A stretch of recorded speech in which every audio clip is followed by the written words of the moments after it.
Oke, kita langsung mulai aja ya. Kali ini di hadapan kita ada sebuah naskah cerita yang jujur pas saya baca itu, saya agak merinding sedikit. Haha, iya, iya. Judulnya sederhana dan mungkin larangannya pernah Anda dengar juga. Jangan pernah bersiul setelah senja. Cerita ini membawa kita ke sebuah desa terpencil di mana aturan ini tuh bukan sekedar pamali, tapi kayak hukum bertahan hidup. Betul, mutlak sifatnya. Iya. Jadi yang mau kita bedah bareng-bareng adalah gimana naskah ini bisa membangun ketakutan setahap demi setahap, tapi efektif banget. Kita akan bongkar mekanismenya. Dan yang menariknya lagi kan, ini lebih dari sekedar cerita seram biasa. Ini tuh kayak studi kasus kecil tentang gimana sebuah komunitas mengelola rasa takut kolektif mereka. Takut sama apa tuh? Ya, takut sama sesuatu yang nggak bisa mereka lihat. Kegelapan, hutan di sekitar mereka, suara-suara aneh. Nah, naskah ini formulanya rapi banget untuk menunjukkan di mana tradisi lisan bisa jadi benteng psikologis. Kita akan lihat gimana setiap elemennya bekerja sama. Oke, menarik. Mari kita mulai dari awal deh, dari pas si naraton baru datang ke desa itu. Ada yang aneh dari awal kan? Siang hari semuanya normal. Normal banget, hidup. Anak-anak lari-larian.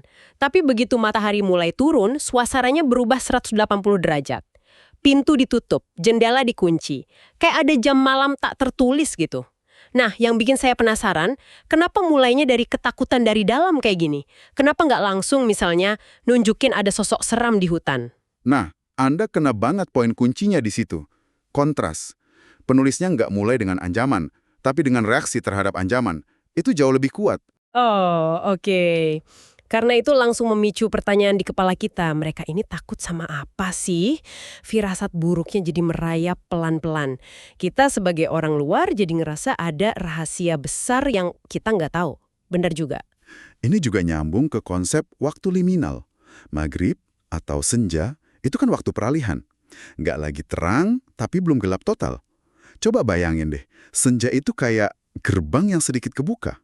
Hmm, Di banyak kepercayaan, di momen inilah tabir antara dunia kita dan dunia lain dianggap paling tipis. Jadi, apa yang dilakuin penduduk desa itu ya pada dasarnya sebuah ritual. Cara mereka mengunci pintu selama periode rentan itu. masuk akal.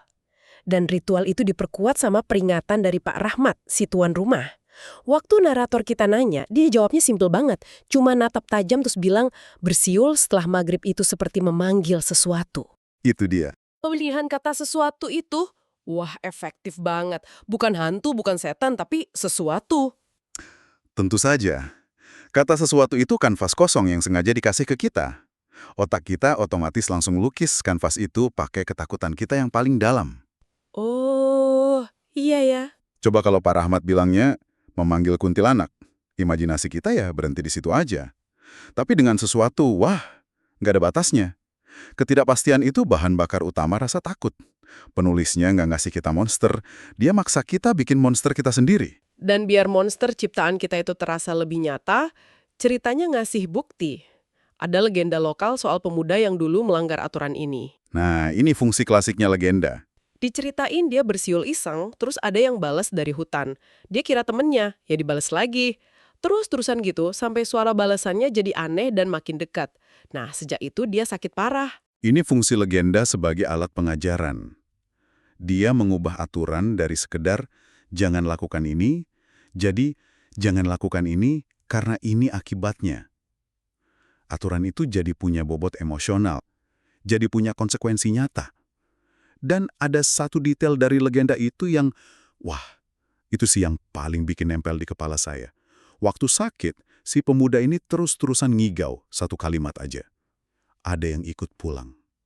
Wow. Itu benar-benar bikin merinding. Kenapa ya frasa itu yang dipilih? Ada yang ikut pulang?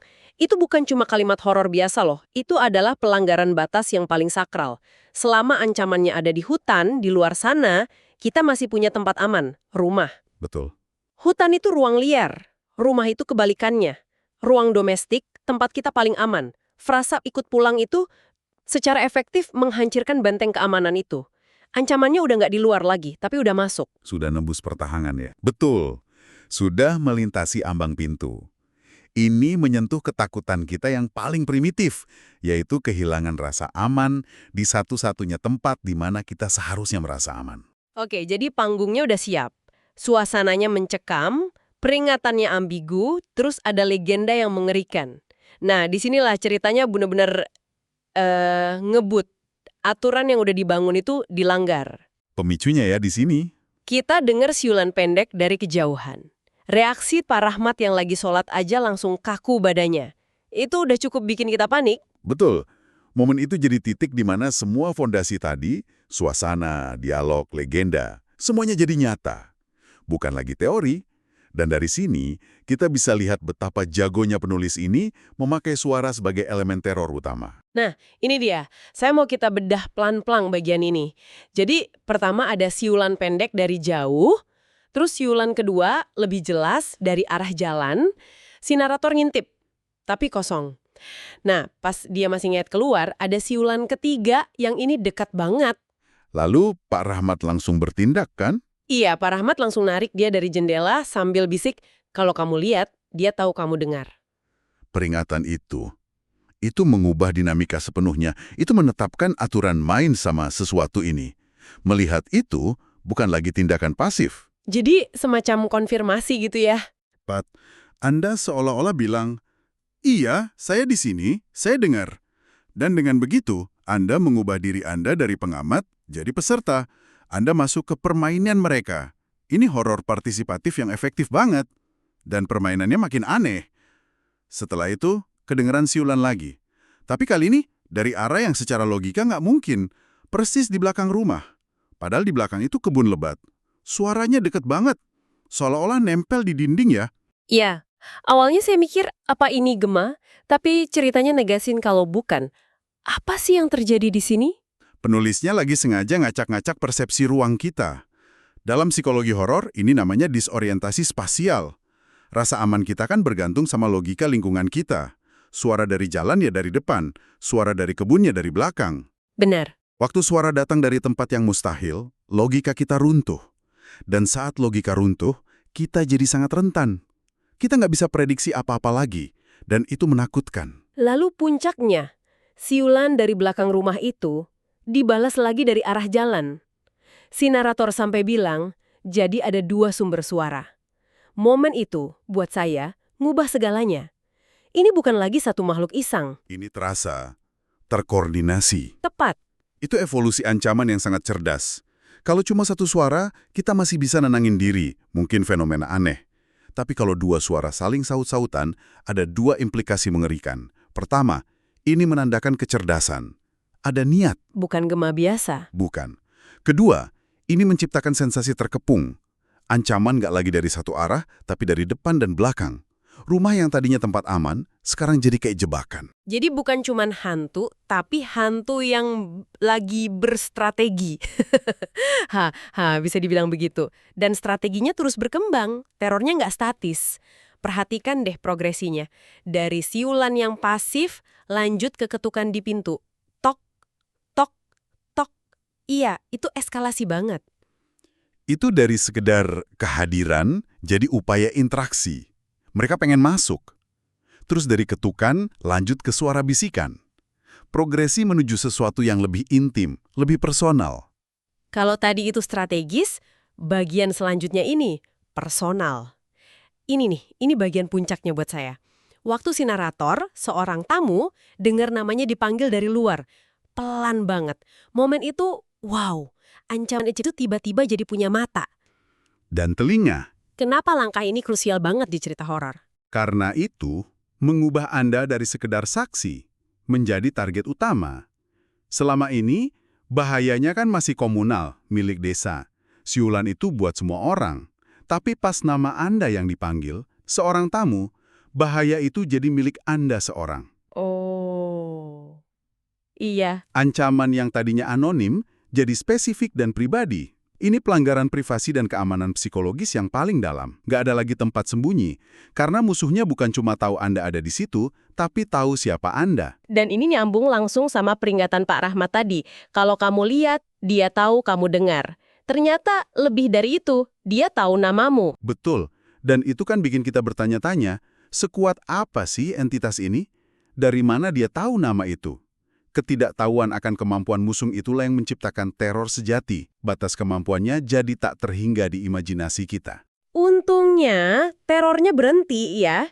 Ceritanya ditutup rapi pas Adan Isya berkumandang. Semua suara, klik, langsung hilang total. Seolah ada saklar yang dimatiin. Iya, Adan Isa di sini fungsinya sebagai penanda sakral. Sebuah batas waktu yang nggak bisa mereka langgar. Ini ngasih semacam struktur pada kekacauan malam itu. Tapi, penyelesaian cerita yang sesungguhnya baru datang besok paginya. Benar, pagi harinya kita dapat konfirmasi siapa biang keladinya. Ternyata seorang pemuda desa yang baru pulang dari kota, skeptis. Si orang kota yang modern. Iya, yang nganggap aturan itu kuno. Dia ditemuin warga di pinggir jalan, kondisinya linglung, tatapannya kosong, cuma bergumam, aku cuma bersiul. Nasibnya, nggak mati, tapi kayaknya jiwanya udah hilang. Kenapa penulis milih akhir kayak gini? Kenapa nggak, katakanlah, dia ditemuin tewas aja? Nah, itu dia. Karena hukuman kayak gini, secara sosial, jauh lebih efisien. Orang mati cuma jadi cerita, jadi legenda baru. Tapi orang yang hidup tapi mentalnya hancur, itu adalah pengingat berjalan. Oh, jadi semacam monumen hidup ya? Persis. Setiap hari warga desa akan lihat dia, dan setiap hari mereka diingatkan, inilah konsekuensi melanggar aturan. Cerita ini dengan tegas bilang, lihat, ini yang terjadi kalau kamu nggak patuh. Dan ini nyambung sempurna dengan kalimat terakhir Pak Rahmat malam itu. Setelah suara-suara berhenti, dia bilang, kalau ada yang melanggar, yang datang bukan cuma satu. Dan kalimat itu, boom, langsung ngasih lapisan makna baru ke semua yang terjadi. Tiba-tiba kita paham kenapa ada dua sumber suara, kenapa terasa terkepung. Karena memang bukan cuma satu yang datang. Betul. Melanggar aturan itu ternyata bukan kayak mancing satu ikan, tapi kayak ngelempar dinamit ke danau. Anda nggak tahu apa aja yang bakal muncul ke permukaan. Jadi, kalau kita tarik benang merahnya nih, naskah ini jauh lebih dalam dari sekedar cerita seram. Larangan jangan bersiul setelah maghrib. Ini jadi wadah untuk segalanya. Psikologi, horor, aturan sosial, kearifan lokal. Tepat sekali. Intinya, cerita rakyat kayak gini bukan cuma dongeng, tapi semacam buku panduan psikologis untuk bertahan hidup bagi sebuah komunitas. Betul. Dan ini membawa kita ke sebuah pemikiran penutup buat Anda renungkan di rumah. Di setiap daerah pasti ada larangan-larangan serupa kan? Jangan nunjuk pelangi, jangan jawab panggilan aneh malam-malam. Iya, banyak sekali. Jangan duduk di atas bantal. Nah, itu juga. Coba deh bongkar lagi tahayul di daerah Anda. Bukan untuk mencari hantunya, tapi untuk mencari kenapanya. Apa peringatan praktis yang mungkin tersembunyi di baliknya? Larangan keluar pas maghrib mungkin cara praktis orang tua dulu biar anak-anak aman di dalam rumah sebelum gelap total. Larangan nunjuk pelangi mungkin cara ngajarin rasa hormat pada alam. Jadi pertanyaannya untuk Anda, apa siulan setelah senja versi budaya Anda dan pelajaran apa yang sebenarnya ingin diajarkannya?